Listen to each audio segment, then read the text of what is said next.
ladies and gentlemen. Hello and welcome to the CSL. Man, oh man, have we got a series for you guys tonight. I'm Joe Laguitas. I'm joined here tonight by Kwame, once again filling in for Fear Dragon, who I think is coming back from Poland right now. Yep, they've been like all over, yeah. Living that esports jet-setting lifestyle, but I'm super I know. pumped to have you here, man. Yeah, you know it, man. You're Always good. How's Boston? Super cold, I imagine. Yeah, we're actually getting snow tomorrow. Are you getting any of that or nah? They're calling it a wintry mix, which Yeah, I it's think not- is just like weatherman term for just horrible. It's like slush, but could be freezing rain, or it could be rain, or it could be snow. It's basically when they don't really know exactly what it's gonna be. Yeah, it's almost Or like if a it's a mix of salad, but it's everything. all of the things that suck to drive in. They're just kind of Yeah. tossed together from the sky. Pretty much, yeah. The wintry mix. The wintry mix. A little bit of everything. But this should be a really fun series because both these teams are pretty high level. I think UC Berkeley, 3-3 this year, probably not as strong as they've been historically. I believe their two best players are Silky, who's obviously like a player that's kind of right at that pro level, almost at that pro level, depending on the day. Yeah. And then Padre, who is a former GM, doesn't play as much anymore, I don't think. But still a guy that, like, I feel like when you've been at that level, you can kind of bust it out and always be scary, you know? Yeah, you have, it's like riding a bike, you know, you play in SE2, you never truly forget. Your mechanics might be a little rusty, you know, like, but you're understanding for the most part, unless, like, you're completely out of the meta, but sometimes you can just go with what you know already, and you don't have to really follow the meta in that case. But I don't know, I think I've seen at least Banana. He's been a bit more active. I mean, I know his border is gold, but It's funny. I played in a WCS qualifier a ways back, and my first round opponent was Banana, and I'm like, oh, this is terrific. Yep. So I got in, and he had a gold border, and I'm like, oh, maybe he's not playing. I can catch him off guard with a cheese. And then he killed me with 2 adepts after I made nothing but speedlings. It was a horrible feeling. Not a good feeling at all. So yeah, suffice to say, he's still pretty damn active, pretty damn skilled. I think this Omega Banana account, he just plays in like Clan Wars and CSL and stuff for memes, and he keeps hitting gold. I think he does it for memes. I think I've seen him in a tournament too with it.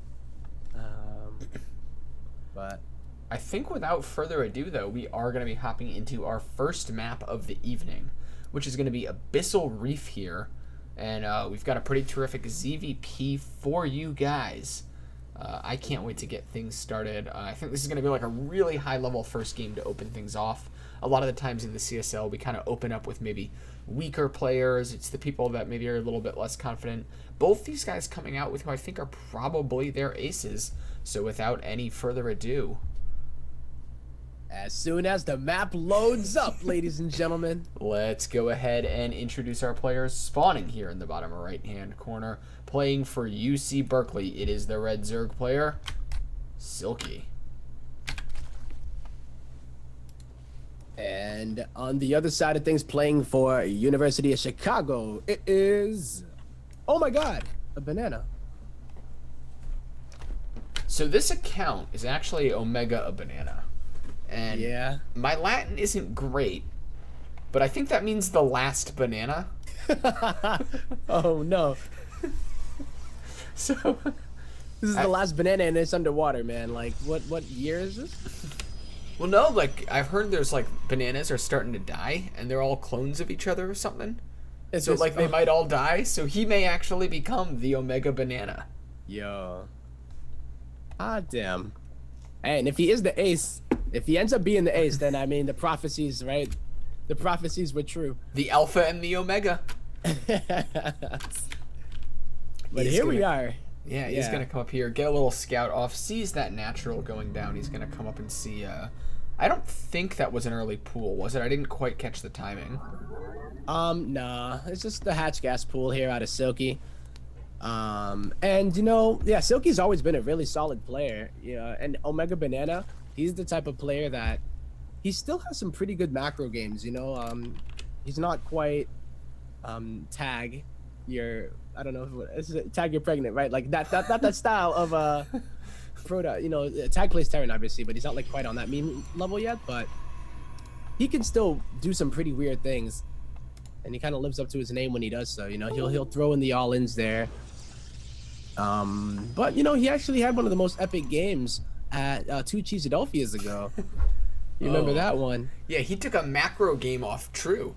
And that was when True was like a horrifying player. Like, not to say True's a bad player now, but like True was not a favorite to win any WCS event. I think that was the season True won 2 WCS events. Yeah, what the Montreal and Austin, I believe, was it? No, because Hydra won Austin. Hydra did win Austin, yeah. Maybe True only won Montreal, but either way, True won a very stacked event. Yeah. And OMG Banana just took a map off him like it wasn't nothing. And that was like True was like a top 4 GSL player at the time. He was doing like well in dream hacks. And it was Banana. Warren had to eat a sock. Epic. Yes, Warren had to eat a sock because of it. Yeah, that was don't recommend doing that. But he ate it on stream and he ate it. Mm-hmm. Yep, you have to peel that sock like a banana and just stick it in his mouth. But yo, we are looking at a Twilight opener. So this is like the first time in I don't know how long that I've seen a non-Stargate opener out of a Protoss player. And this is OMG Banana. You know, he's gonna go right for that resonating glaives. Silky is gonna be able to get a scout off it and say, hey, it could be anything here. You know, it's kind of hard to know, but you can start to tell just by what units are going to be coming out. Usually, when you see a lot of stalkers, it's probably going to be a blink stalker, but you start seeing adepts and it's hard to know. When was the last time you saw like a resonating glaives all in? That's what I'm saying. I feel like I'm watching like games from last year and we just loaded up like a replay quick. Abyssal like Reef. Resonating glaive all-ins. Oh my god. But it's actually kind of interesting that he would go for that and like put it right in front of Silky, right? Like he's making it seem like it's not that big of a deal, but it's literally part of his wall. And I mean, Silky's seen 6 adepts. He has to know what's up at this point, right? Like, yeah. No one makes 6 adepts just to like poke you and like dance around and try to pick off a drone. If you make 6 adepts at this stage in the game, you're going in for some damage, and it does look like he's going to be trying to find it on the right hand side here. But Silky picking up some drones already. Yeah, he gets a couple of lings in there, and he's going to get a decent amount of these probes. But now here comes OMG Banana moving on through with the adepts. Yeah, the banelings are almost done, and there were no drones. Silky being very smart not to put them out in that exposed position here. But these shades are going to complete, and that's going to allow OMG Banana to juke this, and he's just going to run home. Yep. Now, keep in mind here that there weren't that many gateways added. You know, he didn't go for the full 7-gate style of it. But he still neglected to take the gases at his nat, and he still is not. Oh, he took a third. Okay, so the third goes up now. He's only down by 4 workers, and I don't know. I kind of like this pressure because it's not quite the all-in that we were talking about, where it's like, yo, when's the last time you've seen an adept all-in? It's kind of like, yeah, it's more of a pressure, but like you do have to do damage with it, I feel. Yeah, well, now Silky has to defend with pure Baneling, which is actually, I was about to say, really tough. Silky makes it look easy crashing those Banelings into that Adept Force. And suddenly Silky's bought the freedom to do whatever he wants for the next couple minutes because, oh my god, a Banana, he has an Immortal in a couple centuries. It's a decent defensive army, but he's not going to be making anything happen on the map with what's left of his force. No, I think he's a little bit disappointed in that because usually you're able to keep the Adepts alive. You don't actually have to attack. Or commit to the attack. You know, when you see the opportunity, you do so. But if you force out all of those lings and then you're taking a third base and you're setting up to defend, this is a much better situation. But Silky gonna take advantage of that and try to jump onto that third base, which is in a bit more of a vulnerable location. Yeah, so Silky did lose a bunch of Banelings for free to the squirt guns of those centuries. But I think it's important that he saw 4 centuries come down at this point, right? Yeah. Because he saw the 4 centuries, he saw the Immortals, 2 more centuries going on. And look at all the gateways being added, as well as the probes being cut. Oh man, do you think Silky's just like playing this game and he's like, "What year are you from?" Right, Like, that's basically what he Adept is. opening into an Immortal Century all in here, and Uh-huh. Silky's trying to power out some units behind this, but I think he might be coming up a little bit short here. It's going to be so hard for him to engage this army with how many force fields are going to be available. Yeah, there's gonna be force fields, and just the fact that he has these immortals against a mainly roach force. I don't know if he made any more banes. This fourth base might just be worth letting go down while he gets either a better position or just more units out, because he's either gonna need more ravagers. Roaches aren't necessarily what you want here with that warp prism micro, but he's just gonna hope for the best here. He doesn't have roach speed, remember that. And here comes OMG a banana. And I like this, using overlords as a way to pick up some of the units if they get force fielded out. Yeah, I think he also might be going for Baneling drops and trying to just take out those sentries so he can actually get a real head-on-head fight and have all his units shooting at once here. Picking off a couple sentries with the weak flank on the right-hand side. These overlords are going to come in looking for the drops on those sentries. Manages to pick off one. Down to 3 sentries is Omega Banana, but Silky's forces are fading quickly as these adepts step up into the third base here. A couple of corrosive vials go down, buy a little bit of space. Drones coming off the line to fight right now.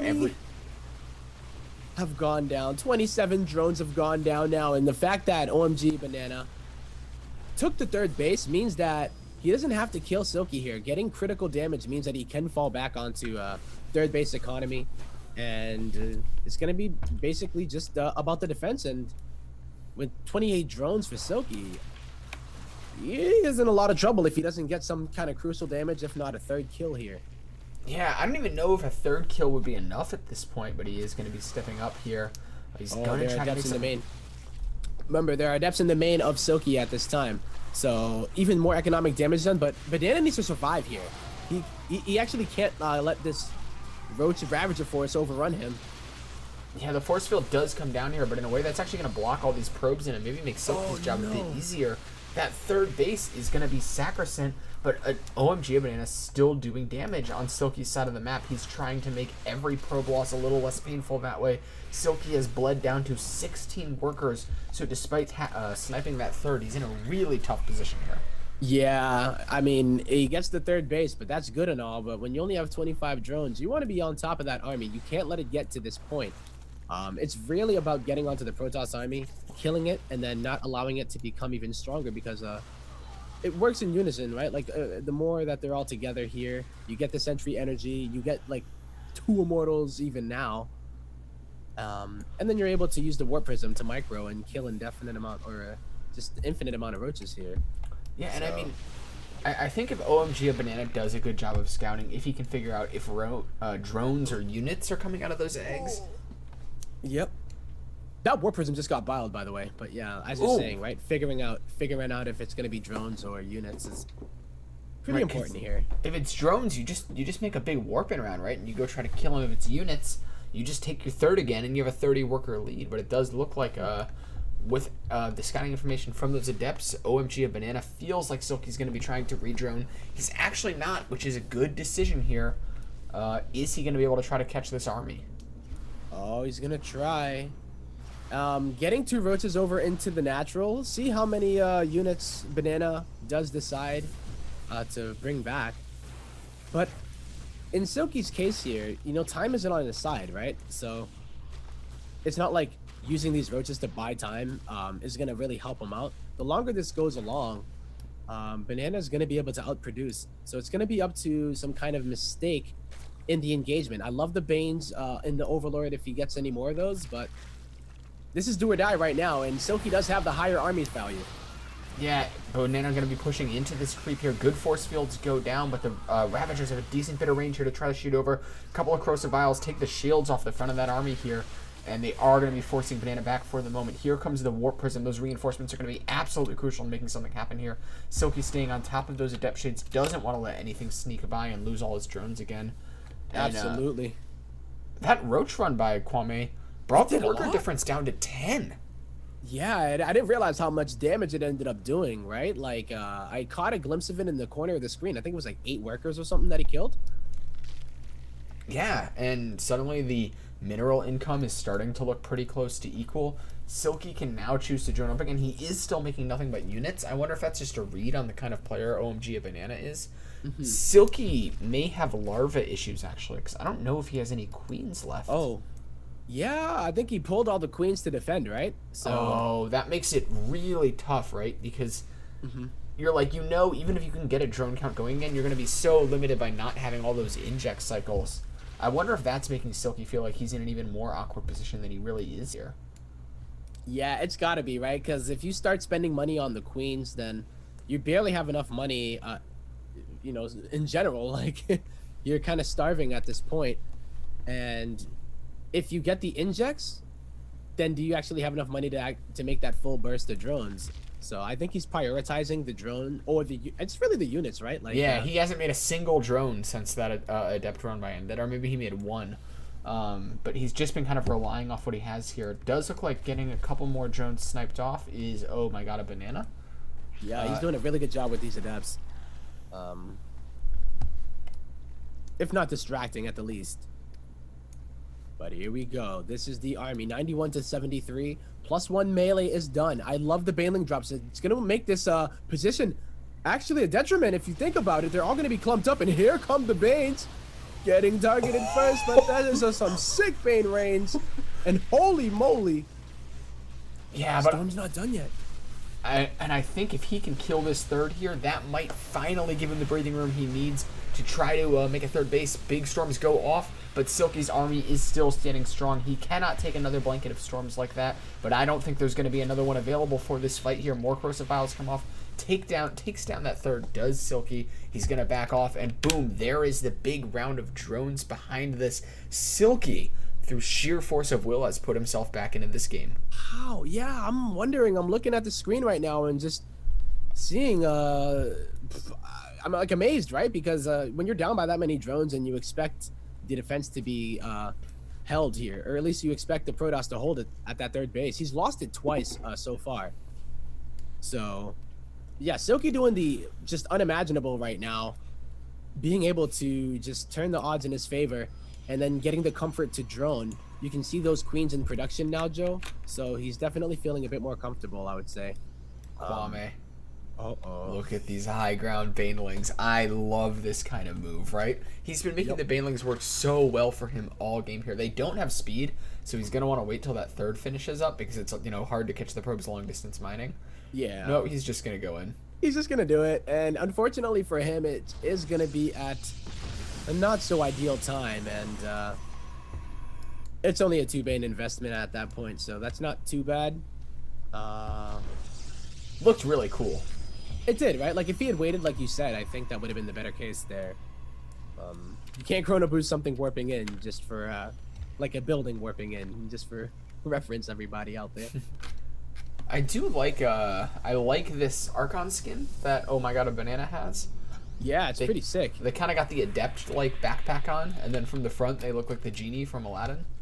It's like a pretty cool, Good little mix. Cool Archon. Whoever had that idea, man, still getting copyright. Ooh. Disney. Okay, that wasn't too bad, Decent right? Banelin connection, but Silky actually losing units as well here. This Warp Prism.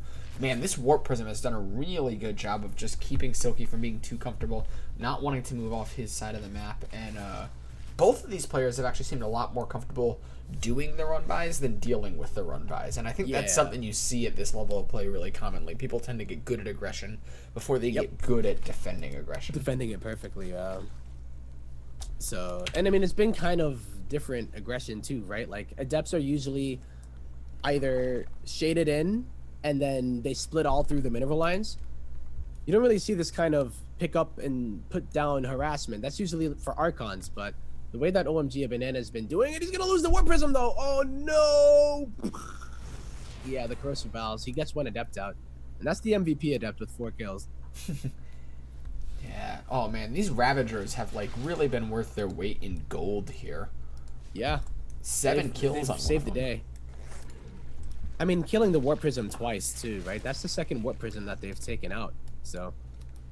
Ooh, huge Zergling run by being set up by Silky right now here.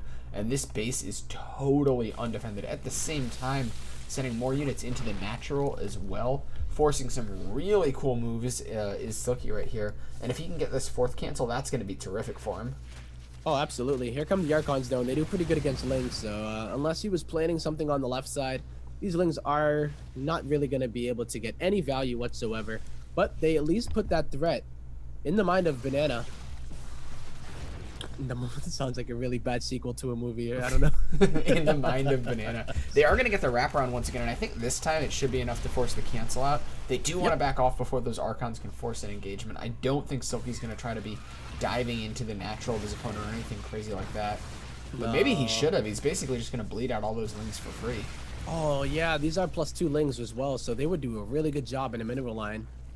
If not, only to buy him more time to get a better position, get better creep spread, get more Banes into Overlords, you know, things like that. Yeah, this is actually really dangerous what Silky's doing right now. He can get over this army and kill all of those High Templars, Kwame. Look how vulnerable they are. God. The anti-air I is... think Banana knows. Does he know? No, he doesn't. I mean, now he does.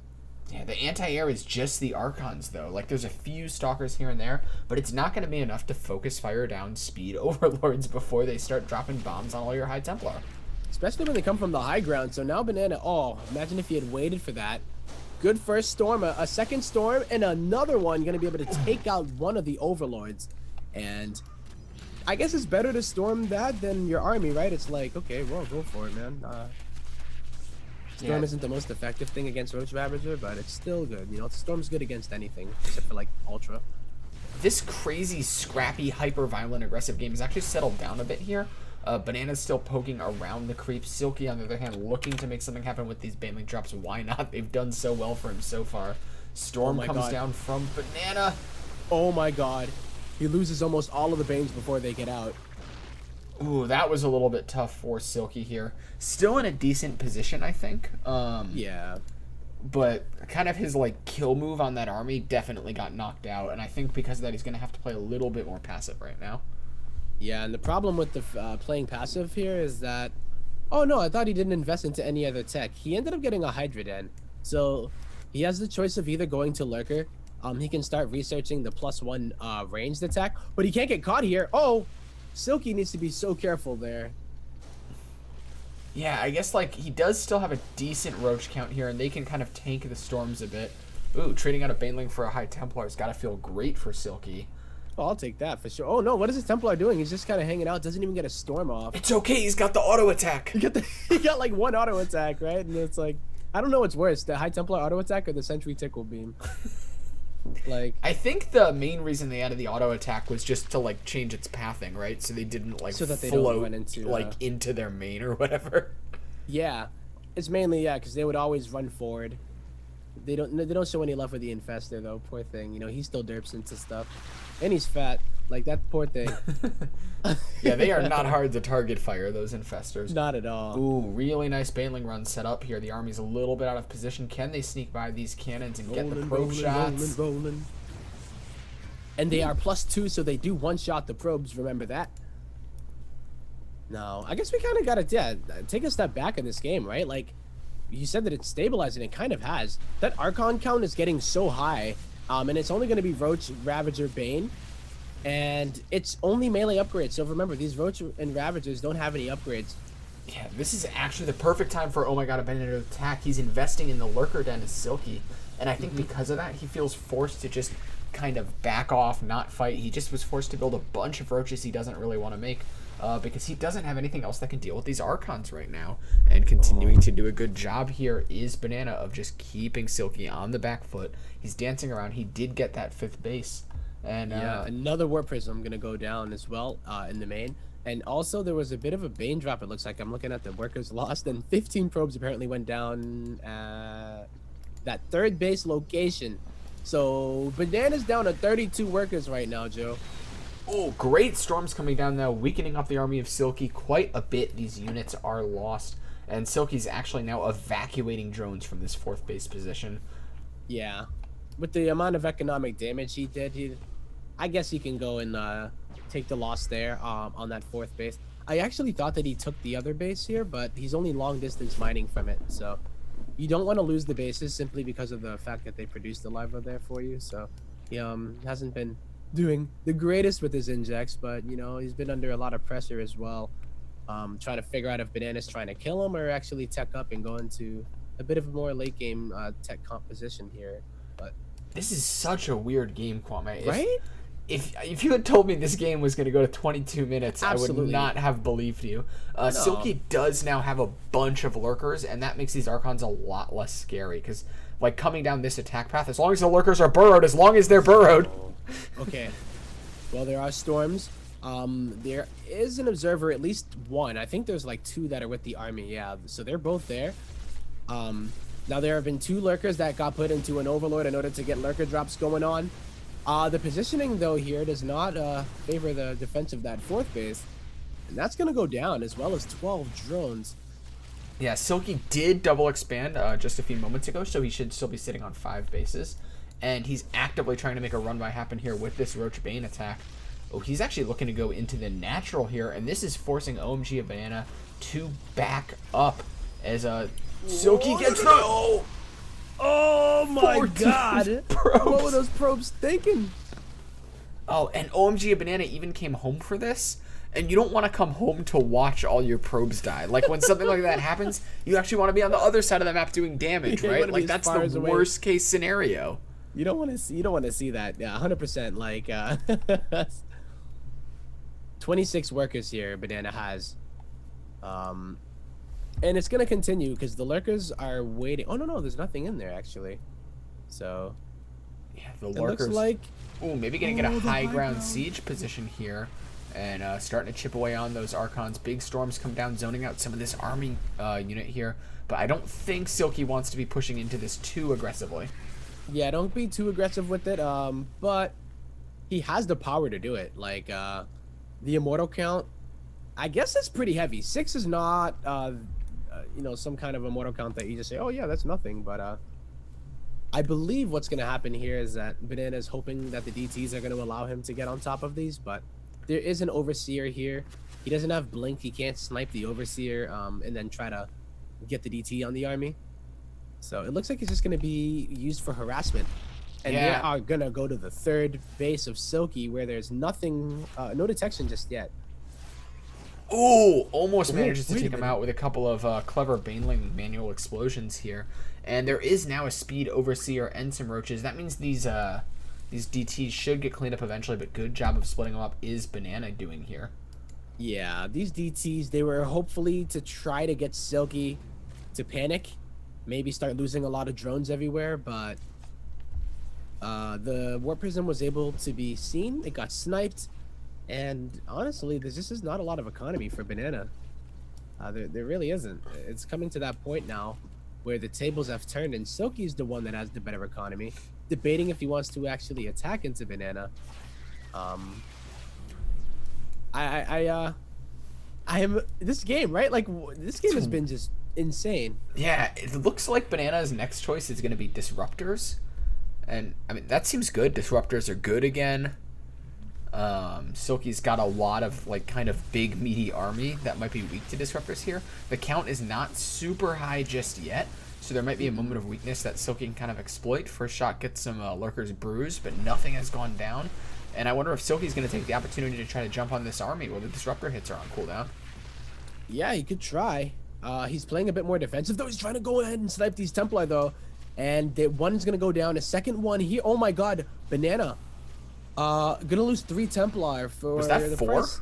Was that 4? Oh my god. I mean, he's lost quite a few already this game, but Yeah, suddenly this they almost had army full storms. way more engageable without with only 1 Templar remaining here. And Silky's going to lose that base, but if he can crush this army just once, this is not an easily replaceable army for Banana here. And No. okay, good force field is going to zone that out a little bit, but you can't just juke forever here, Kwame. No, Banana needs to remember that he does have recall as well. So if he doesn't want to come down here, he could attempt to recall somewhere else, but he's going to push right into the path of the lurkers, and he's going to try to bully his way here, but I don't know, man, but the lurkers siege up. This is going to be kind of GG if these observers don't at least get on top here and allow Yeah, the immortals I think Silky has finally done it, broken through here. A couple stalkers coming up from the back to help reinforce, but only 2 immortals remaining here. Oh, but the DTs are cleaning up. There's no detection. Oh, this is absolutely brutal. Running back, trying to find that Overseer. One is morphing.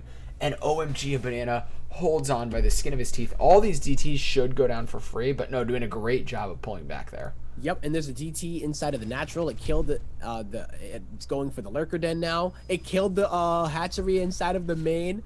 I think that was the lair as well. And wow, Miracle DTs are able to let Banana live to fight another day. Look at these resources lost, Kwame. It has been a bloodbath. Oh, even the Spire went down, so that tech path is no longer open to Silky if he wants to go that way. And he's got to basically rebuild his tech tree from scratch.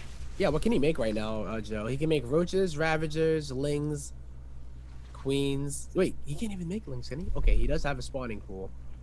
Yeah, that's about it, man. And the lair's on the way. Yeah, so he can add that Hydro Den back on. I mean, the one thing that Silky's got going for him is it's not like OMG a Banana is like cranking up to tier 3 units right now. He has like a couple disruptors, and he's got some Archons. Not a lot of storms here. Actually, the meat of this army is Stalker mostly. Basically Stalker, and that's not really the best thing against Hydra Bane Lurker at all. Sure, they have +2. He can snipe out those Overseers, which is nice. He's been kind of doing that in order to get value out of the DTs. But Silky's not going to let that happen again. Going up to 3 Overseers here. Yep. And definitely just feeling a bit cautious as he's looking for a position where he can maybe try to find a wraparound here and just crush that army. I don't think Banana's going to let that happen. No. 7 drones are... Oh, man, another DT sneaks into the main here.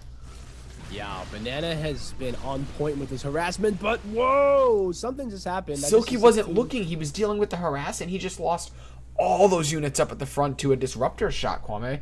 Yep. I think it was because he was doing like a Baneling drop or something, or one of those roll buys, I should say. Getting 16 workers, so... Gosh, the army value is so close, Joe, and you know, the upgrades aren't that far apart, but I think the disruptors are gonna reign supreme if he keeps on getting these really sick shots on the lurkers. Yeah, I think Silky is maybe trying to just get up to like a slightly more mobile army, bait out some disruptor shots, and then go for it. I don't. But I mean, at this point, can he actually do it that comfortably? Right? Like.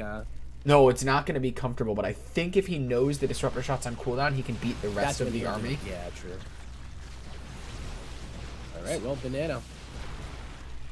Getting a bit methodical with this push.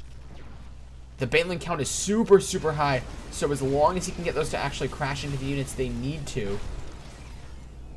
Gosh, this is such a close game still. Banana's taking a base in the bottom left-hand corner. And Silky is basically just on Hydra Bane, trying to get his Lurker Den back up. And wow, yeah, Banana, I think he has the composition that he needs for now. I would say that this could be perfect if he could have continued to put the pressure on. He did feel a bit of pressure to fall back. Yeah, it's such a weird game. I think Banana is taking the lead. I think I prefer his position just because of that disruptor count. He's continuing to crank them out 2 at a time. And Silky needs to do something about that count, right? Like at some point, this is going to be a totally unengageable army. Yeah, they're going to be able to just fire off shots and rotate over and over again. The lurker count isn't even that scary when it comes down to it. He just shoots 2 disruptor shots. He doesn't know exactly where they are, but he did see them burrow. Now, these aren't the old disruptors, so you can't like pinpoint that shot. It is going to come into contact with the first, or rather explode with the first thing that it comes into contact with. Ooh, man. Couple of shots do go down across that. That lurker floats up into the abyss. Because it is Abyssal Reef.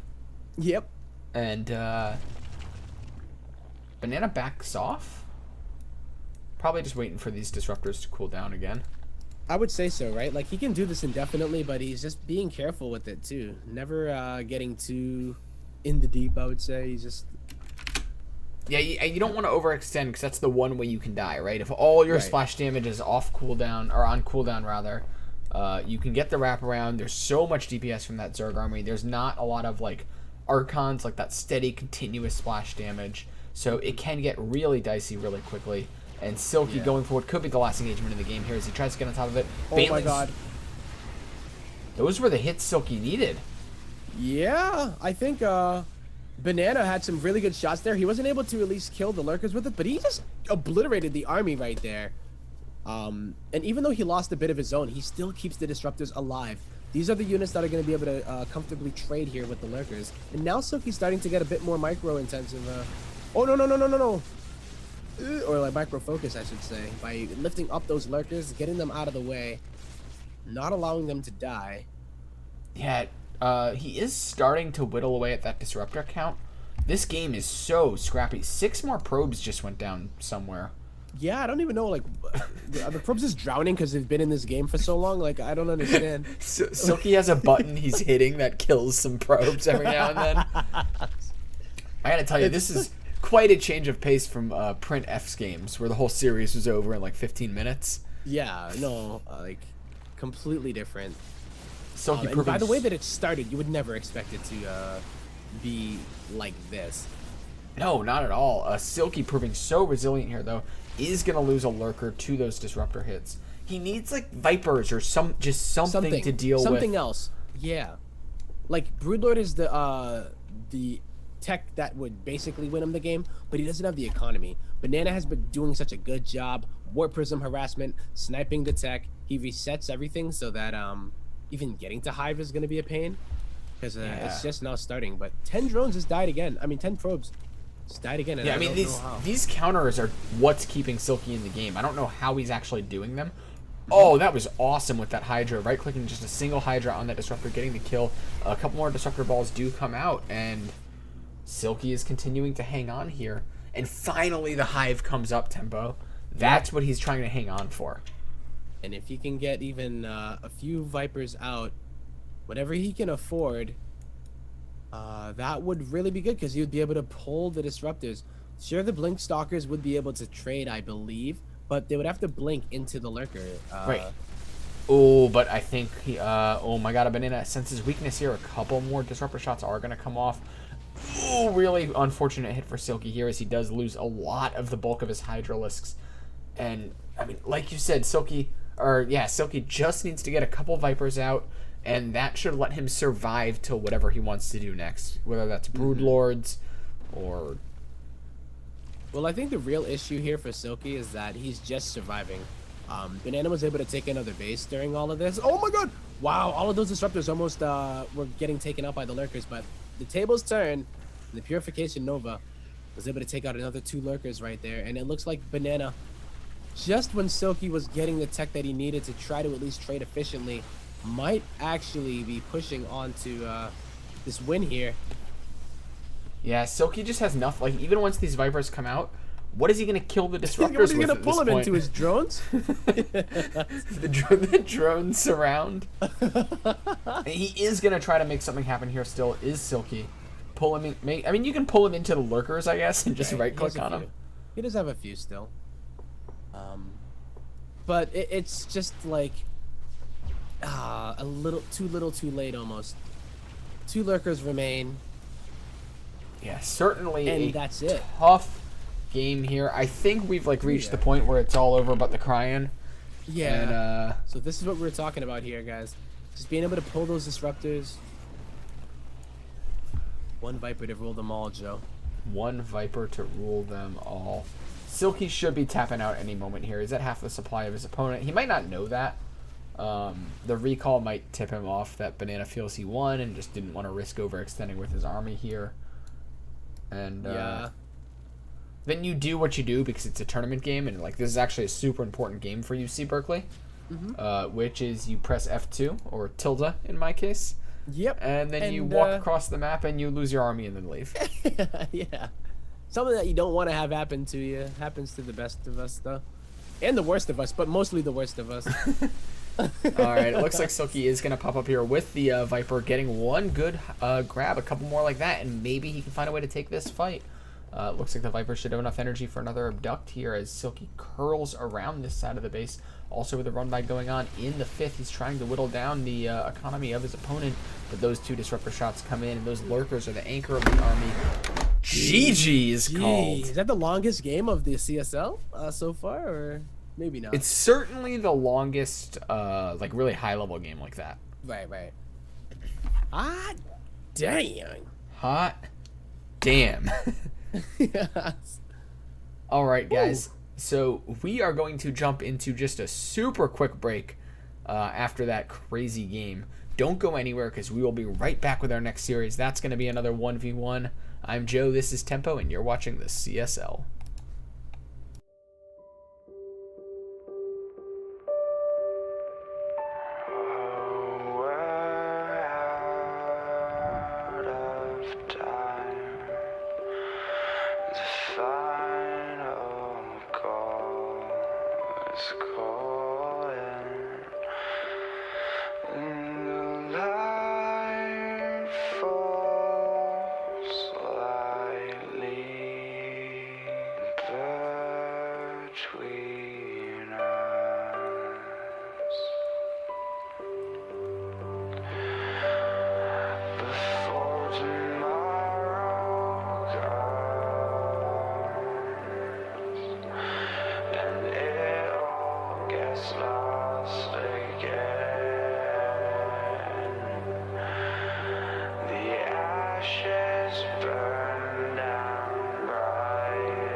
But she said, trust me, these are the stories we will tell. As I stood frozen, infinite, I almost fell. But I got a feeling and my heart starts beating, a sudden rush of feeling alive. This is freedom and I won't change, I won't phase out.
Ladies and gentlemen, hello and welcome back to the CSL. I am Joe. I'm here with Tempo.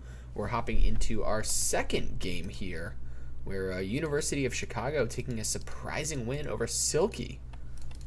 Banana putting up some really great plays here.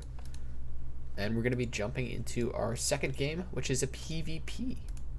Yeah, PvP on Battle of the Boardwalk. One of the most interesting maps, I would say that probably the most interesting map in the map pool for this tournament. Yeah, so spawning here in the top left-hand corner, it is our blue Protoss player for University of California, Berkeley. It is Intuition. And on the other side of things, the red Protoss player from University of Chicago. It is Pancakes. And I've had a really extended debate on my stream about pancakes versus waffles, man. And I say they can coexist together, but Which one wins? If they got in a everybody fight? knows that waffles would win in the fight. Oh, see, I strongly disagree. No, they would definitely win in a fight. Okay, Pancakes so- are soft and fluffy. Waffles can set traps for the pancakes to fall into because they have holes in them. Let me throw this at you quick, Kwame. They trap syrup. Banana waffles, not a thing. Banana pancakes, awesome. I can't disagree. Oh, checkmate! Nobody had this argument in my. I was not prepared for this, Joe. I was not prepared. It does look like a little bit of variation in the builds already. Intuition taking both of his gases really quickly here, whereas Pancake's content to sit on just one. I did look at their profiles. Both these guys are Masters League players. Okay. So theoretically, it should be a pretty close, high-level game here. Ooh, Intuition with the gas steal though. And that is the problem if you don't get that gas on time. Or not even on time, but if you don't actually get it before that probe has an opportunity to even do that.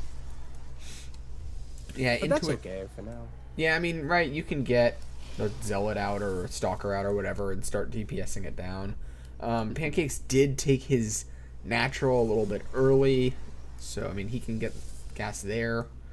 It's a weird thing. Yeah. It throws off your rhythm. I think that's the biggest thing about it, right? Like, It is. you can catch up. There are a bunch of ways you can choose to catch up, but you have to think about them. But It's if you not... put ketchup on pancakes, you're doing it wrong. Oh, God, yeah, that is one thing we can certainly agree on here. But I did want to note this here that it was a double stalker opener from Pancakes as well as the expansion that you were talking about. So maybe he was, going to skip his tech for a while anyway and just start focusing more on the units here. But it still is going to limit the stalker production. So you definitely have to take that into consideration because he's doing nothing right now to take that gas out. And he just decides to go ahead and take it at the net. So Yeah, it does look like Intuition still sitting on one base here. He does get that shield battery on, and he's going to eventually be adding on the second. Looks like Intuition finished up that Stargate, right? Has he made anything out of it? Not yet. Something that you would expect. And with the triple stalker opener, or even more here. I mean, dang. Pancakes is putting on, or at least, I thought this was backwards for some reason. I switched my colors, like, during that fight. But Pancakes is the one that opened up Stalker. And against a Stargate opener, this is going to allow him to defend against this Oracle. And the fact that it's late is going to make it even easier. Yeah, it's kind of coming out at a weird time here. Like, by the time it finishes, Pancakes might have 3 Stalkers in each mineral line, depending on what he wants to be doing here. Doesn't look like he's continuing Stalker production, so there could still be a chink in the armor that Intuition can take advantage of here. That first Oracle is now done and moving across the map, and we'll have to see what it can get done. Yep, I think seeing the Stalkers in the main, killing the gas is gonna make it so that the Oracle goes into the net. He's actually pulling it up. Is it taking its own sweet time? Yeah. No, I think get a he's gonna feeling. wait for 2, so he can maybe try to just like snipe 3 probes really quickly, back off, and just keep doing that. Yeah. Maybe he wants to go into the main. If he saw that shield battery with the extractor, which he doesn't, then he would have known that you do need 2 oracles, right? Because if there's a shield battery, 1 oracle isn't going to be able to take out really any probes. But when you have 2 oracles, it does one-shot the probe, so the shield battery doesn't even have the opportunity to heal. You know, the fact that this is late might work to Intuition's advantage, because I don't think Pancakes was expecting 2 oracles you're right. 6 minutes into the game here, Wow, and and he 10 gets probe 10 kills. 10 probe kills in addition to the 6 that he got earlier there. So Intuition with the plays right now, securing a nexus of his own, while they both do go into Robotech. But the only real difference here is that Intuition is also investing. Oh no, he just started to get charged too. Yeah, it's actually nuts that Intuition's killed 16 probes, and he's only ahead by like 8. Was it 8? Yeah. He is going to continue to pile on the hurt here. There's 3 stalkers with a shield battery. You're not going to get much done in the main. But getting that scouting information, I think he picked off maybe a couple more probes. Mm-hmm. Intuition. I mean, yeah. He's getting good value out of these oracles. Pancakes had the earlier nexus, and the fact that he is only up, quote unquote, by 7 workers does mean that he's invested more into economy.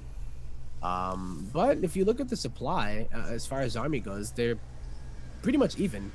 And that's really because of the fact that the gateway power-up is already done here for Intuition.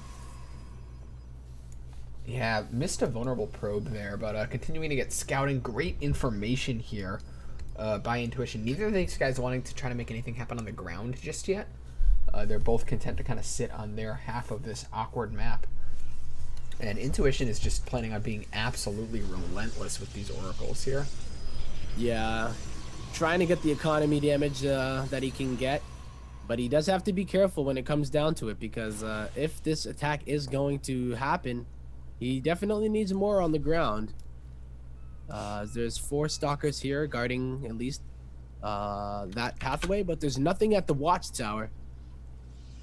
So he doesn't even see this coming just yet, unless the oracles were able to fly over it, which I don't believe they were.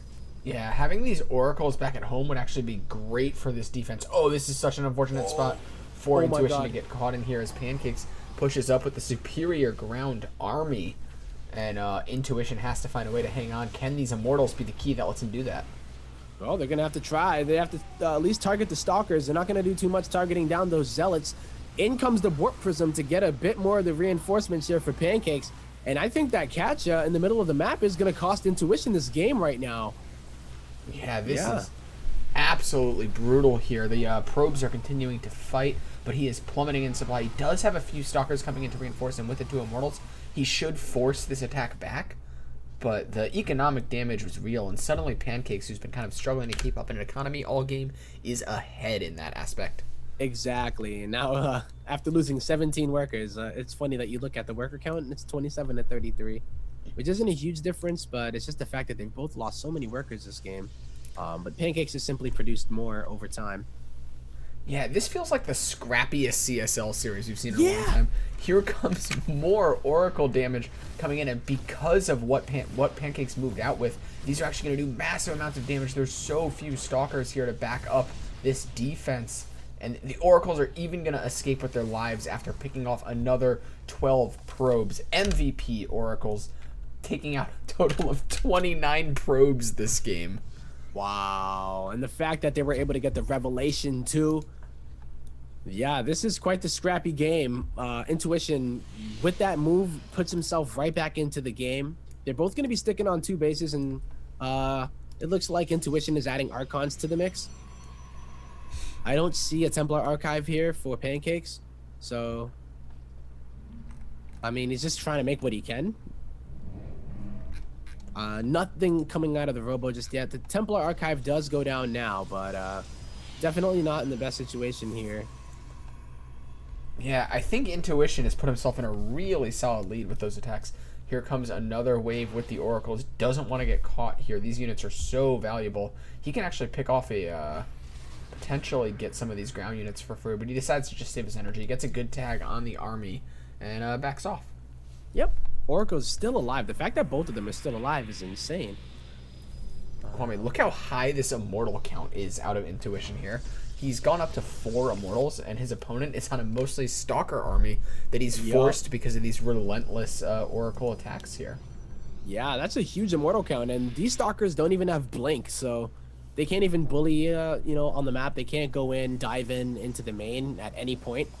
They basically just have to sit here and take it when the immortals show up. So, I definitely don't recommend trying to defend against this many immortals with Stalkers. I think they're just there because the oracles have been so annoying. That observer came in, snuck a peek at that army, and was like, "Oh God, sound the alarm! Sound the alarm! Red alert!" Absolutely. And, I love what Intuition's doing here.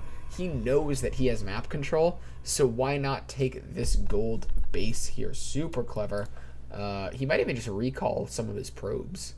Oh yeah, it's a bit of a ways away, right? Like, even though it's inside of your base, it's still down there. It takes a lot of time to travel, and is he gonna get this high great feedback from the High Templar. Super awesome map awareness from Pancakes. Finally, those oracles that have been a thorn in his side this whole game are gonna go down. Yeah, but they more than paid for themselves. Like, literally put themselves through college like 3 times. Yeah, I don't think you're going to be super worried about losing your 30 kill Oracle pair. Yep, they can rest in peace finally. Intuition's just continuing to ramp up this army. I guess the fact that he took this gold base means he's probably not planning on attacking right now. He's going to have a big boost to his mineral income. I'd love to see him just get a bunch of probes down there and then maybe just go into like full-fledged Wall of Zealot mode because he has so many of these tech units behind it. He already has Charge researched up. And he's just a bit mineral starved right now. Yeah, once that gold base starts kicking in, he's going to be able to use the Zealots not only for harassment, but adding to his army. He can flank with them if he gets the War Prism in position. It's just simply the income, right? A third base is going to be coming from both. But the fact that one of them is going to be a gold base means that I would assume that Intuition would be the more aggressive player here. You don't usually want to just sit on a gold base. You usually want to use it for some kind of a timing. If you can at least bolster your army with an attack there. He has the upgrade lead, so I assume that we would see the +2 finish and then him going for the attack. Because the gold base would have kicked in enough, as well as the upgrade finishing there, so... Pancakes, perhaps taking a cue from his teammate in the last game, is going to throw down this Dark Shrine. And this could do a lot of damage if he does it right. I think there's only one observer on the map. But on the bottom left-hand corner, that gold base immediately gonna have a warp in at it with some charge loss, and this is a big issue here. There's just not a lot of units. I love the 1 sentry too, because he's gonna be able to go in force field there, but the entire army is gonna get recalled here to the gold. All the Archons, at least. Actually, there are a few Stalkers here. Is he gonna get that with a Sentry Tickle Beam? Manages to snipe down that Warp Prism, and that's a nice catch. It's actually gonna trigger Pancakes to attack, which does seem like kind of a weird decision because he's not going to have any reinforcement here. And if Intuition can find a nice position, he can actually just start warping units in. Yep, and it's going to take forever for the Archons to come down. That might even be too small of a choke for the Archons to get out into the natural. So now frantically, Intuition trying to kill the gateways so that these Archons can get in here. And he has to kill 2 gateways to do it.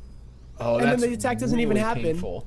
I mean, golds are good, but they're not kill 2 of your own gateways good. Yeah. And remember, he did lose a lot of the probes at the gold, so... Dang, that must really hurt. And then the fact that he does that, guess what, Joe? In the end, the gold gets attacked. Yeah, this is all in. Or not all in, but this is the whole army getting right on top of this. And I don't think that there's anything Intuition can do to save it. I almost wonder if this might trigger him to start a base trade. Yeah, he's going to try it, but remember, Pancake still has a recall, and he's going to use that just to go back and defend his third base. He's essentially forced almost a checkmate situation here. But no, it looks like Intuition's not even going to go for the attack. I thought that would have triggered it. Yeah, I think if you're Intuition, you have to attack, right? Like, it seems like his army might still be a bit better than his opponents. He's got the +2 upgrades on his attack. And his opponent's sitting on no upgrades. Other than that, they're pretty similar. So maybe you can try to make something happen and then do one last big warp in after you win the fight and try to just do massive damage, but he's still content to just take his third and try to macro out of this. No, man, I don't know if this is the right choice. You mentioned the upgrade lead, something that we didn't really talk about too much this game. The Forge right now for Pancakes has just gone down. So he's going to just start upgrades, you know, like, and that's going to take a bit of time to kick in. Chrono Boosts are probably going to have to be invested into that. Sniping out that cannon too. Really well done. It looks like this Warp Prism is going to make it out with taking some hull damage, of course. And the third coming down for Intuition. I'm not a big fan of this choice, Kwame. I'm not either. I think his best chance was to go try to make something happen like a minute ago. I mean, now he's kind of committed down this path. He has to try to hold on. And if he can hold on, he might be in an okay position because, you know, these upgrades might let him take a really cost-effective fight here. But this is certainly going to be tough now that he's given his opponent time to continue ballooning up his army. And look at this. These all tucked into his natural, exposes his own third. And even the positioning is going to be superior here. Zealots are going to be able to just absolutely swarm all over these Archons, but he does realize that upgrade lead is in his opponent's favor, so Pancakes might be in trouble in this fight. You know, he does have the better army value when he started this one, but now it's kind of turned. Yeah, well, there was so much more technical units here, I think, from Intuition. Yeah. But that count is being reset, which is what's a little bit scary here for him. These Immortals are going to be able to try to target down these Archons and these Stalkers, taking out the tech units of his opponent. But I think Pancakes, with his superior economy, is going to have a much easier time replenishing this army. And I don't really know what Intuition does, right? He tries to go kill him with 5 Immortals. He's going to try it. This is the time to go now, right? If the time was like, what, 2 minutes ago, this is an even better time. You have to go right now, as he's taking a lot of damage inside of his main. If he can snipe this Forge, to get something. He can be 3-0 if he recognizes that this Forge is upgrading and he snipes it down. The Immortals just decimate that Nexus so fast. They just completely wrecked that Nexus. It went down so fast with the +3 upgrade finishing there.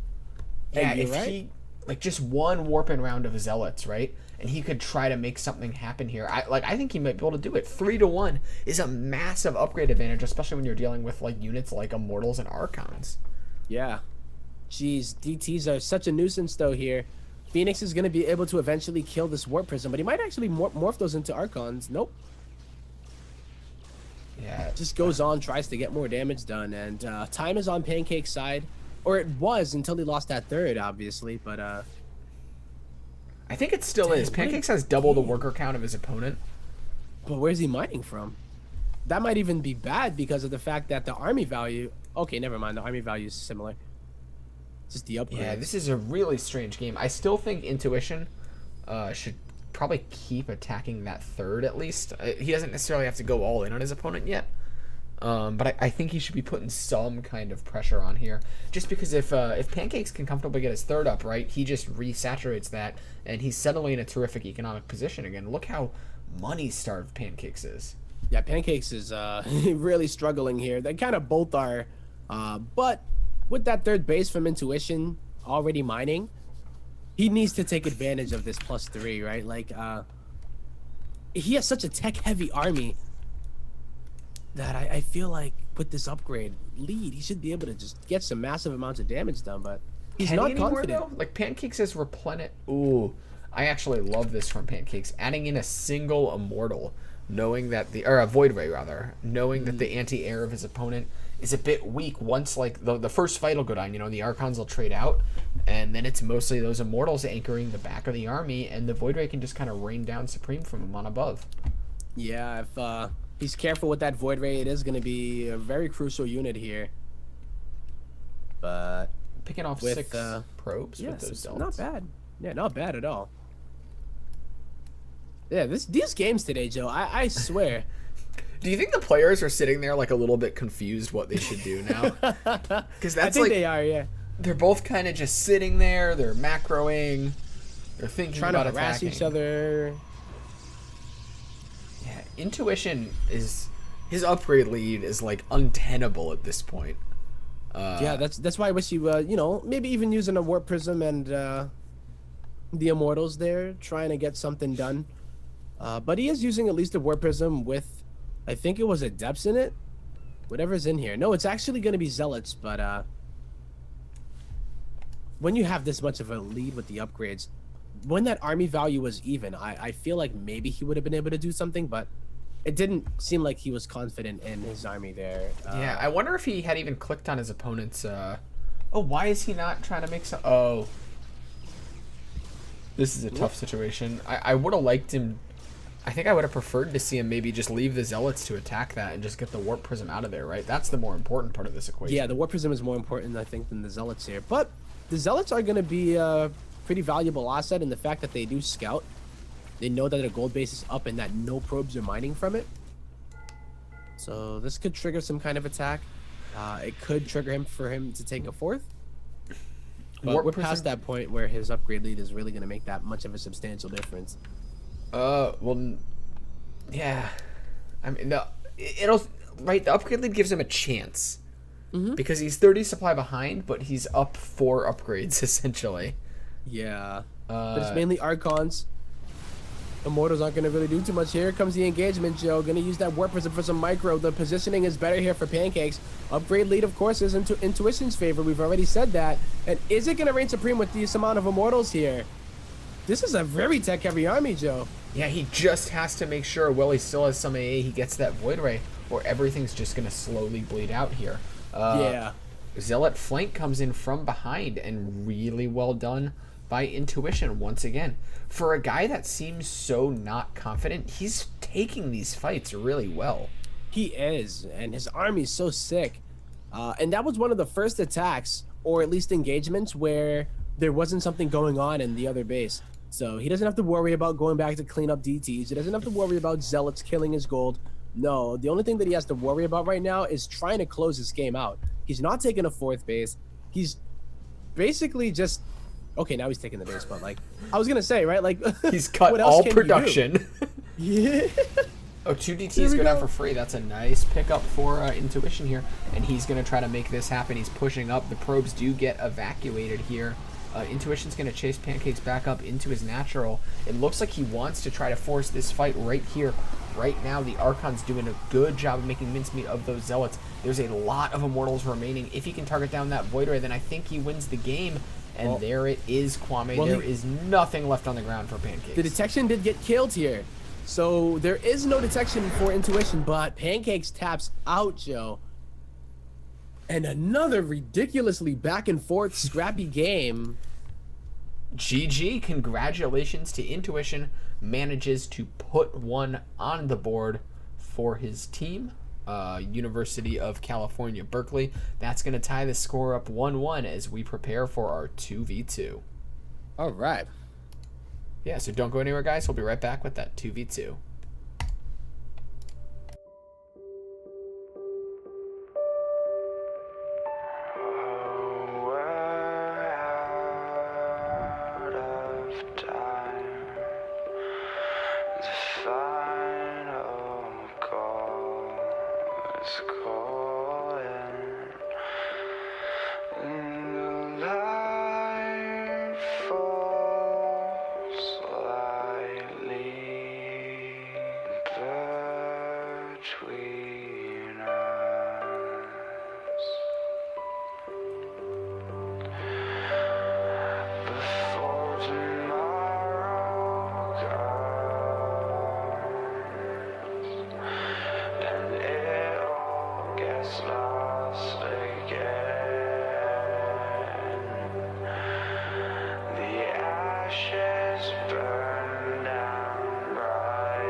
but she said, trust me. These are the stories we will tell. As I stood frozen, infinite, I almost fell. But I got a feeling and my heart starts beating, a sudden rush of feeling alive. This is freedom and I won't change, I won't phase out. I know God, let me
Right from the start, we knew that this would never be now, baby. Be now, baby.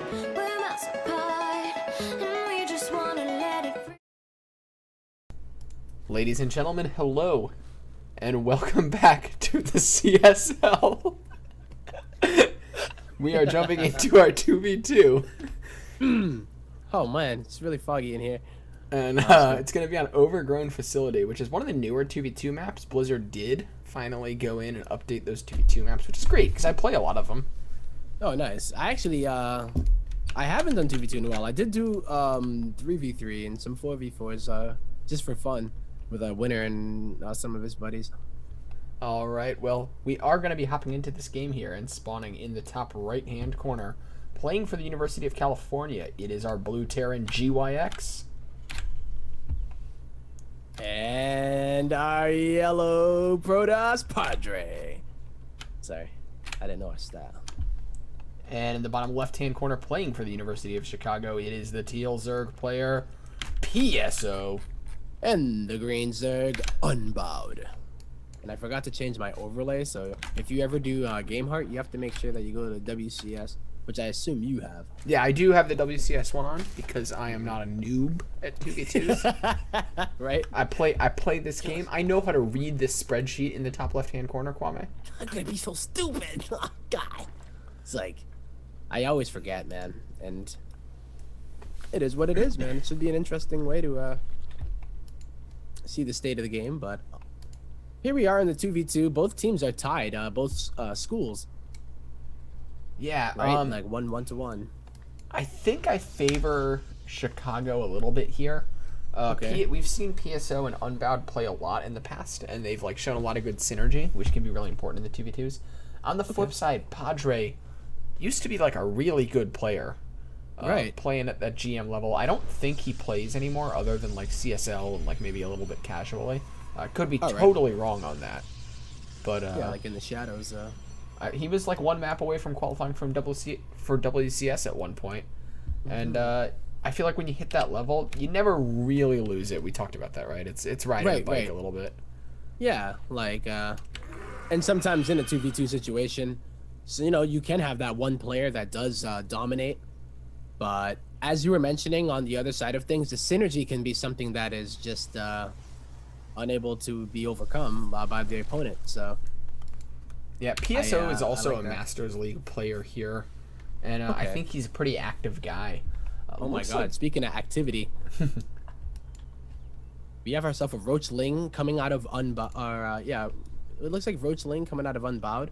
I don't think he ended up going for speed though, so it is mainly just going to be Roaches. Maybe he'll make Ravagers or something. Yeah. So we've actually seen them do this in the past. There you go. Yep. Like you have Unbowed do the Ravager all in, right? And PSO gets Lings behind that, and you just have Unbowed knock down the wall, and then PSO can flood in, and the Ravagers can do damage from behind. The Lings can get their wraparounds and get in and start killing SCVs and stuff. And really clever way to open things up here. It does look like GYX and Padre kind of got the read on this situation. With the Still bunker. going to be tough though. Oh yeah, absolutely. The bunker and the sentries are in the front. Trapping one Ravager is a great way to start things off here. Can he keep that sentry alive? It's going to be super important. The shield battery helps a lot, but it does go down, forcing Padre to warp in another sentry here.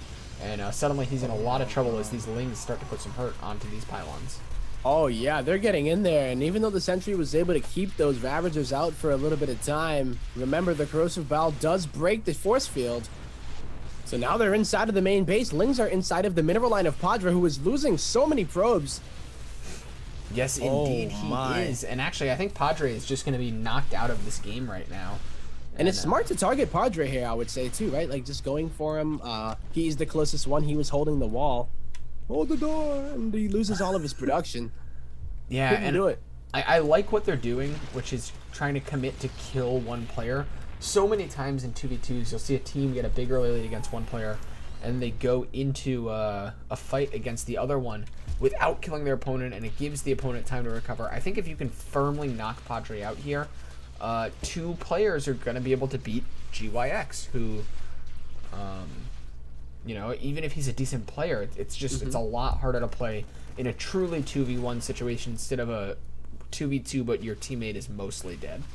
Pretty much, right? I mean, even losing the Nexus, he's trying to, well, no, he didn't lose the Nexus. What am I talking about? I mean, it's going to go down eventually. I don't think GYX can step out of his base here. No, he's just kind of hoping that they don't knock on his door next. Which is, But- it is the next place they will be knocking. Most likely, I would say. But even here, at the end of the day, they can kind of just drone up, get their economy going in. And like you're saying, it's going to be a 2v1 scenario. And I don't know, man. GYX is going to have to pull some miracle here. Yeah, I mean, they could fight up this ramp if they wanted to. I don't think that's their game plan, just because it's, like you said, it's unnecessary. Build a few more drones. Maybe PSO takes his third, Unbowed gets his natural. And then you just attack again, right? And you have like 5 bases of economy versus a base. Oh, man, this is really rough here. I mean, you're University of Berkeley, and it's just like, all right, we're tied up. Let's go into this one. We know that the other team has some pretty good synergy, and if they had read up or at least watched some of their previous games and known that they did something like this, I don't know. Maybe like that was like their plan to try to hold it like that, but Ravagers against sentries, right? Like that's one of the reasons why Protoss stopped making sentries in the early stages of LOTV, because they really lose a lot of their value. They don't have a lot of DPS. You're not gonna pop Guardian Shield to have one sentry take everybody on. Like that's not really gonna do anything for you. I'm just being a realist here. Are you not entertained? For Sparta, just like Yeah, it does one look sentry. like GYX gonna try to make his push. I mean, sniping off a couple overlords for free, maybe if you can supply block your opponent, you can create a window where you can have some kind of push advantage here, but it's going to be really tough to try to make something happen here. Unbowed's army up at the front, already throwing down those corrosive biles. Every second that goes by is good for PSO and Unbowed. Yeah, this is just not gonna end well here. If you are a Blue Terran player, that medevac is basically trying to... Nope, can't even heal anything, really. It just gets blown up by the Banelings too quick. Yeah, and that's the game here. It does look like going to be going up to a straight 2-0 is University of Chicago, or a straight 2-1 rather, is University of Chicago taking those back-to-back wins. The GG is called. And there you have it. that was a very clean game compared to some of the other ones we've seen that were super scrappy and messy. Very Just really, straightforward. Yeah, really well done by PSO and Unbowed. So don't go anywhere, guys. We're gonna have our next 1v1 coming up in just a second here.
But she said, trust me,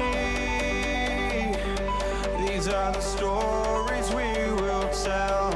As I stood frozen, infinite, I almost fell. But I got a feeling and my heart starts beating, a sudden rush of feeling alive. This is freedom and I won't change, I won't. Ladies and gentlemen, hello and welcome back to the CSL. We're getting ready to hop into what could be our final match of the evening here as Chicago leads 2-0. And this match is going to be on Odyssey. And spawning down here in the bottom right-hand corner, we have our blue Protoss player for University of California, Berkeley. It is Padre.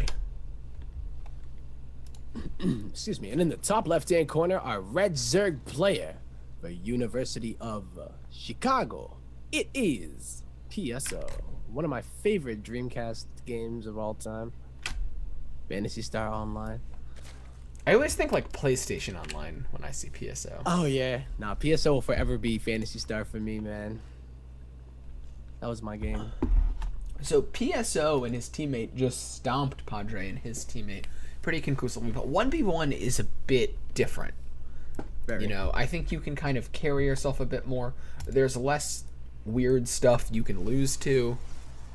So we'll have to see if Padre can pull himself back together. But he didn't look strong in that last map. No, I mean, it looked like he was trying to deal with that, right? Like he got double sentry, he delayed his tech, and it's like, okay, I'm gonna get rushed. He put the shield battery up. He had double pylon even there, so that like the Ravagers couldn't just target down one pylon to kill his production. But it still didn't matter, Joe. You know, they basically just beat him down, and there was really no chance for his teammates to even help him out. Yeah, I think in the past I've seen Padre favor gateway units. I'm curious if that's still how he's going to want to be playing here. Looks like he's going to get the full scout off with the probe. He knows everything his opponent's doing here. And he is starting to add on, you know, just get his tech up. He's got that natural halfway done. Getting the wall up. Doesn't want to lose to another Ling Flood. No. But we'll see where this one goes. PSO opened up with a hatch gas pull. He's pulled completely out of gas, by the way. So this can either mean that he's going for a Ling all-in, or it's going to just get this third as fast as possible and then put back in gas. Sometimes you'll see Zerg players keeping one drone in the gas so that they can at least keep it mining just a little bit. Time out whatever tech they want to go for after they send in their Overlord Scout, or use it for an upgrade. That's usually what you'll see it for. And sometimes you see a really early layer as well, but yeah, either way, it looks like really weird PSO lately. just wanting to get that mineral income as high as humanly possible. Yeah. And he's going to be coming in for a scout of his own with that Overlord. All right, what is he gonna see? Nothing just yet, as the tech is gonna be inside of the natural. So this Overlord's gonna get in there and see pretty much nothing, unfortunately. But oh no, he has one in the natural. So that's when you were talking about, isn't it? Yeah, well, looked like he was doing the pincer. He's got the one in the main and in the natural. He's going to see absolutely everything. That Stargate, of course, the most important scout. Yep, very important here. All right, so I didn't see that one there. So really, really nicely done that he positioned his Overlords there to get the perfect scout.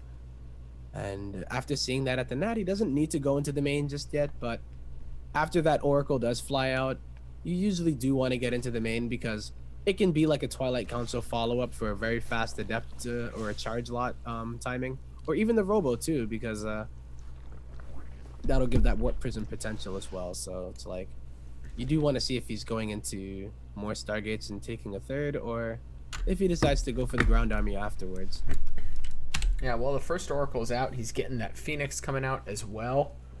And we'll have to see how much damage he can get done with this. I think you want to typically pick off like 4 drones, hopefully. PSO well prepared for it. He's got spores in all of the bases. And, Yeah, he's ready to go. you can still find kind of like a chink in the armor. It looks like the left side might be a bit vulnerable if he's not on top of his game here, but the queens are coming up to help. And Padres, Whoa! Holy queens. yeah, doesn't quite lose that Oracle, but that was really scary. And he's going to have to wait for the shields to regen before he can try to make something else happen. Only a single kill on that Oracle. Did it grab a drone?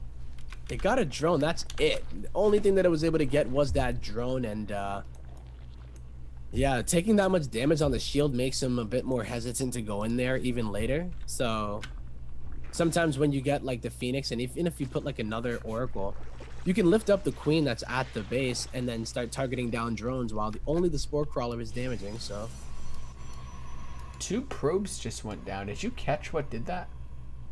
I did not. All right. If it were to be my guess, it would be these 2 Lings at the third base, but Okay. Oh, maybe even going to pick up a third one here. They're going to start putting a little hurt onto that, but the Adepts will step out and deal with that quite handily. yep, easy peasy. The Phoenix maybe going to get a Overlord for free. That's nice. I mean, that's what you want to be doing with your Phoenix here at this stage in the game. Just be active. See if you can get some scouting info. Any Overlords you can pick off is always going to feel super, super nice. Yeah, it's so good to be able to keep your opponent in the dark. So Ooh, this Oracle is actually going to catch a bunch of Lings out here if he decides he wants to burn some energy on that. But it doesn't look like he wants to just no. yet.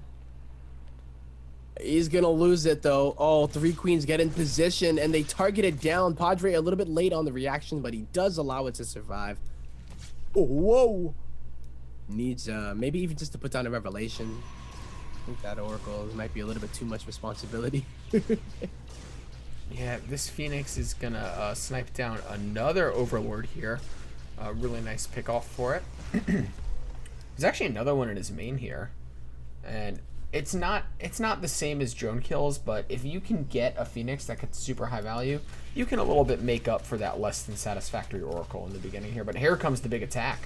Yep, it's going to the third base here, Joe, and there is a shield battery that's going to allow these probes to survive for a little bit longer so that the Adepts can get into position. Something important to note, too, is the tech path, right? We see Colossi coming out, so that's actually going to be really good here against the meta, which tends to be high drilling. Whoa, So- but this is not necessarily going to be a meta attack. We have the Gateway Explosion coming up, Kwame. And Yep, that's a hell of a lot of gateways, man. yeah, that's going to bring us up to a total of 359. So I think we're going to see a big timing attack off the back of those 9 gateways. And it's going to be a perfect timing here because the Hydras, yeah, they're going to have their ranged upgrade most likely, but they're not going to be able to move into position because that upgrade was split. And another thing to keep in mind is that it's mainly going to be melee upgrades too. Yeah, that feels a little bit weird. Okay, we do see the melee gets canceled and the melee finishes and that range starts up. It's a little bit weird to prioritize that, I feel, when you're going for like a Hydra style, just because the DPS of the Hydras is so high. But I guess he felt maybe he needed it to snake by, Yeah. and he had time and the resources to squeeze it out. So I mean, one Hydras and 1/1 Lings could shred through the gateway stuff. He's just gonna need a way to deal with these Colossus. Yeah, how do you push. deal with the Colossus, man? Like, Padre's only moving out with 1 though. I guess he might wait until he at least gets 2. Let it at least catch up, but extended thermal lance is already done. And another thing about this melee upgrade is that it's not really going to be that. I mean, it might be a bit more effective now because it is only 1 Colossus. Yeah, But- it's great against the Adepts, but it's not that great against the Colossus because the big issue with the Colossus isn't doing damage to him, it's just connecting with him at all. And here come the big Yep. force fields, going to put some huge hurt down on these Hydralisks up in the front. Great force fields pinning the rest of that army in here. Baneling's got the connection with the Gateway army, but I think Padre may have found a way to crack his opponent's defenses. Yeah, Padre with the sick force fields, being able to segment out those units. Lings just never really had a chance to connect, but even after all that, he is able to hold here. PSO only loses 2 drones, and he's able to keep the Nexus, or rather the hatchery, alive. Yeah, that's actually really important here. Padre wanted to do damage with that attack. That wasn't just a pressure, because now PSO, he does have the Lurker Den up behind this. He has some tech options, and Padre reset his army count there. Other than the Immortal, he can quickly get those Adepts out again here. But that's still a tough position to be in as Padre, I think. It is, right? Like, you want to at least kill the base. If you can kill the 4th base and get out, then it's like mission accomplished. But he kind of just traded out army. And if he's going for a secondary attack, as he probably will at some point, especially with the resonating glaives being done, sometimes you use it more for harassment.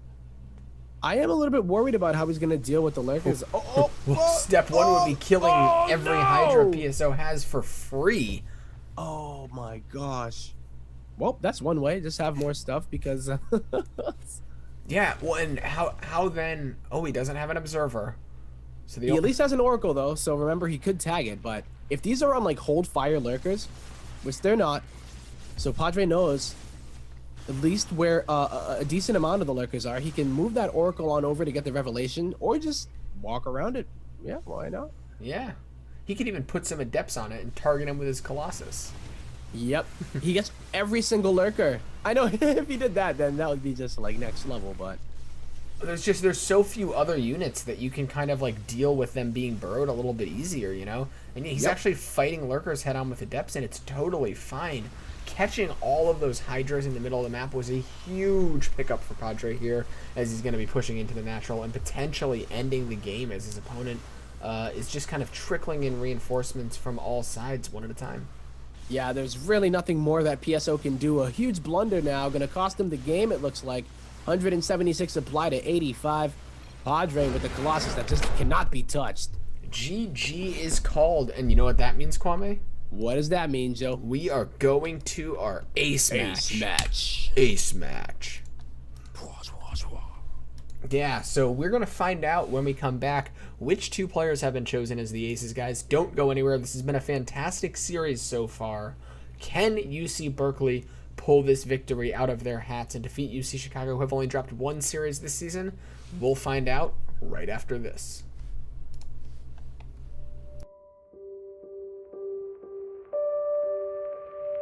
Oh, we're out of time. The final call is calling.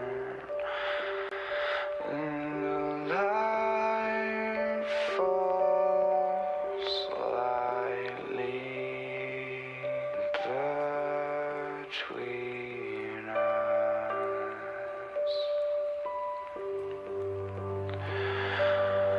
Before tomorrow comes and it all gets lost again, the ashes burn down brightest when we've everything to lose. So scribble me out, mistakes erased, forgotten. Life goes on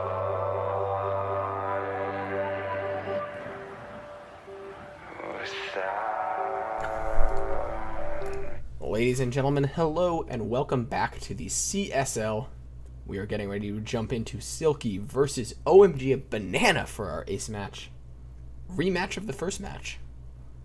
Yep, on a different map, but the last one went on pretty long. I wonder if we're gonna have a repeater, if it's gonna be some revenge from this guy in the bottom right-hand corner. He is which school? Representing UC California University? Berkeley. Yeah, what he said. It is Silky. Come on, man. Silky? He's like the most California person I know.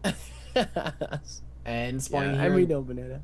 in the top left-hand corner, it is our yellow Protoss player, OMG a Banana. My zoom button didn't work there. Yeah. All right, well, here we go. The ace match, going to be a repeat of game number 1 between these two. Chance for redemption. It was already a really awesome matchup. And if it's even close to as scrappy as the first 2 games that were played between these two schools, then we're definitely in for a treat.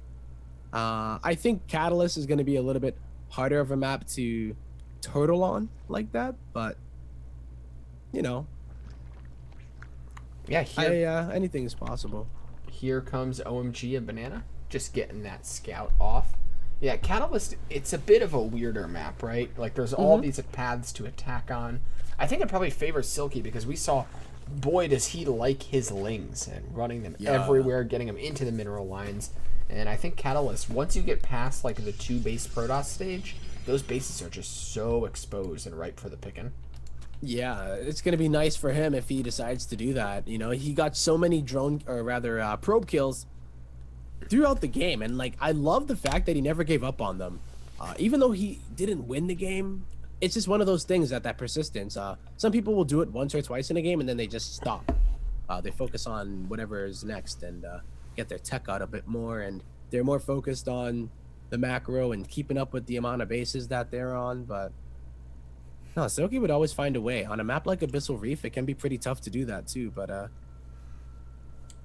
guess Banana did have a different expansion pattern than most Protosses like to take. But Yeah, Banana's a bit of a nut. I guess he'd be a fruit. hey. No, but Banana's definitely one that's like okay with being a bit crazy. Silky's gonna send these 4 He's lanes. literally bananas, yeah. Kind of a hidden. Oh man, going bananas. He's gonna send these 4 lings on kind of like a hidden path here. He may actually be able to slip them in. I don't think there's gonna be anything at the front just yet, and maybe get some good scouting info. Whoop. Pick off a probe or 2. Oh, this is just gonna be nice for Silky. Yeah, even pulling off of the mineral line, always good. If he can get just 1 probe, that would be really nice. 2 is the ideal one, but it's really for the scouting at this point. And he does get the scouting information. Sees that it is indeed going to be a Stargate, which is not how Banana opened up in the first game. So Yeah, he's so actually far, but yeah. not gonna get any probes here, but that's okay. Seeing the is, right? Stargate is definitely worth those 2 sets of lings. All right, well, let's see if he is going to react here. He's a bit late. Not even like that late on the Spore Crawler, I would say. It just seems like this, well, Oracle's coming out. Just that, yeah, I'd say the standard time. I'm thinking of the old school time when it would hit around like 4 minutes, but I guess if you dedicate a chrono boost here, you can get it out pretty early here. Yeah. It's actually going to pick off one of these active creep tuners in the front. That's a bit of a pain, but it does seem like a weird thing to use your energy on. Yeah, I would say so as well, especially with the amount of queens that are already out. Yeah, But- it's not like it's going to be harder. Oh my god, is he going to lose this Oracle? Yo, banana. Yo, banana. Yo, dog. Gonna lose the Boom goes Oracle. the dynamite. Yep, the disco ball. And that Oracle falls down here. Looks like these Ling's going to get the wraparound on this Adept, picking that off for free. I think Silky may have warmed up a little bit in that first just a little scrappy bit. game. Yeah, a really awesome start here for Silky. Doesn't take any damage here from the Oracle. And then he cancels, well, not cancels the third, but he kills the probe that had the potential of making the third. Okay, this Oracle has the potential to get a lot more damage done. It is going to get that second drone back on out after taking a little bit of paint damage there. Looks like this Phoenix is going to get this Overlord. Does see the Twilight and the Forge coming down, so that could be indicative of some kind of gateway attack with how those upgrades are going to be lining up here. And Yeah. Silky fires up some roaches right away in response. All right, well, 8 roaches here. I'm wondering if these are aggressive roaches, but it seems like he just wants to have them out in order to deal with potential adept harassment. But that's not going to be what's coming here. Looks like it's just mainly going to be this Oracle trying to get something done. I think it's mainly for scouting, though. He gets a nice little tag on the roaches. And to confirm that it is indeed going to be roaches, maybe he'll go into like double robo. We already see the charge and the +1 coming. So he's committed to that, which is good for small amounts of roaches, but I don't know if you want to go for charge if you are at least not planning some kind of a timing here. Yeah, I think just with like knowing what we know about Banana, maybe get like 2.5 bases worth of mining, maybe go right up to 3, and then just have a big gateway explosion. I mean, we already see that starting up here as he's got another 5 gateways on the way, getting that Templar Archives. And I think we're going to see just a huge Immortal Charge Lot Archon Yes. attack with +1. Yeah, I agree. It is going to indeed be that with the Templar Archives coming and the +1. So, Ooh, but this is a nice timing for Ooh. Silky to hit here. None of those units are out yet, and these Lings are actually going to get the wraparound on absolutely everything, with Roaches coming in from behind to back them up. These Adepts trapped in the mineral line, and I think wow, you Silky's know how gonna to take counter this a third. charge lot adept with, or rather, Immortals? You just kill him before he gets there.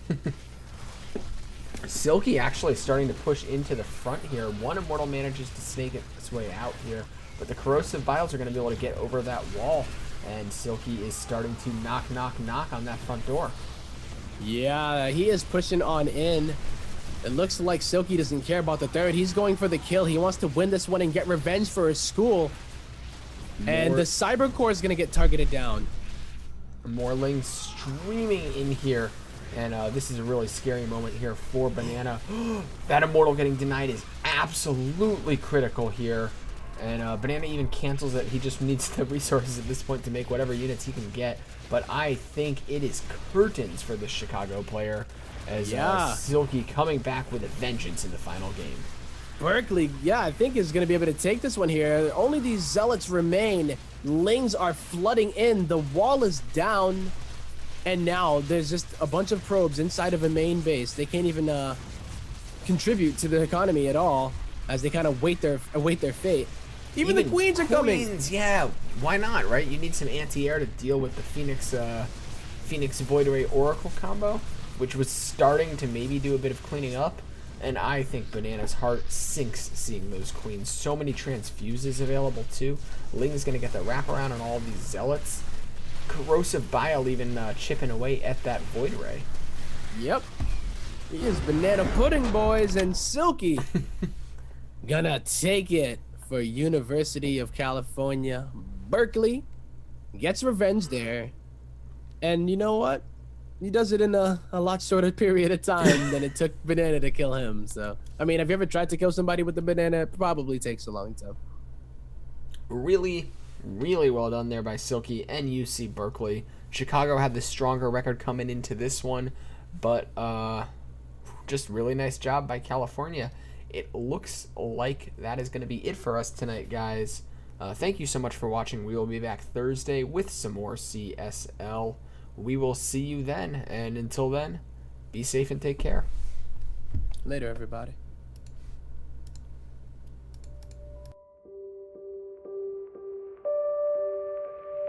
Oh, we're out of time. The final call is